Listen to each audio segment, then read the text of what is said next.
সোনামণিরা, তোমরা যারা নতুন বন্ধু প্রথমবারের মতো আমার গল্প শুনছ, তারা আমার এই ছোট গল্প ৭২ চ্যানেলটি সাবস্ক্রাইব করে নাও, যেন আরও নতুন নতুন গল্প শুনতে পাও।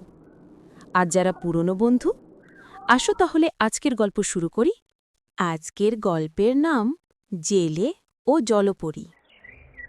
এক গ্রামে ছিল এক গরিব জেলে। ছোট দুই ভাই বোন, টমি আর দুটি বক পাখি নিয়ে তার ছোট্ট সংসার। নদীতে মাছ ধরাই তার কাজ।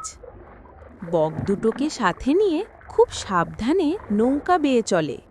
জানো, নদীতে কিন্তু কুমির আর জলহস্তিও আছে।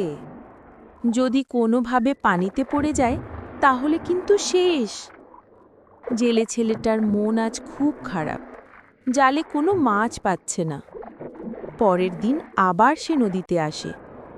আজকেও কোনো মাছ নেই। সে ভাবছে, আজকেও যদি মাছ ধরতে না পারে, ঘরে তার ছোট্ট দুটি ভাই বোন, ওরা তো না খেয়ে থাকবে। সে জালটা একবার এদিক ফেলে আর একবার ওদিক ফেলে, কিন্তু কোনো মাছ ওঠে না তার জালে। হঠাৎ আকাশ কালো করে ভীষণ ঝড় এলো। সে কিন্তু খুব সাহসী, একটু ভয় পেল না। ওমা, এ কি? এ তো দেখি এক জলপরী। পরীকে তার কষ্টের কথা বলতেই জলপরী তার জন্য আল্লাহর কাছে দোয়া করল।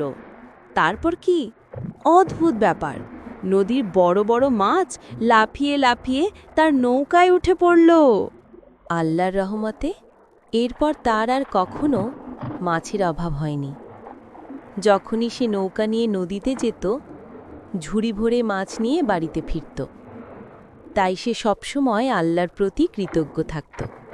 বন্ধুরা, তোমরাও যে কোনো বিপদে আল্লাহর কাছেই সাহায্য চেও।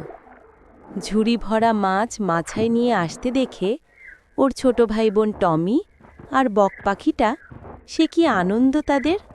নেচে গেয়ে বাড়ির দিকে ছুটল। ওরা সবাই খুশি। তোমরা খুশি তো? আজকের গল্প শেষ। আবার দেখা হবে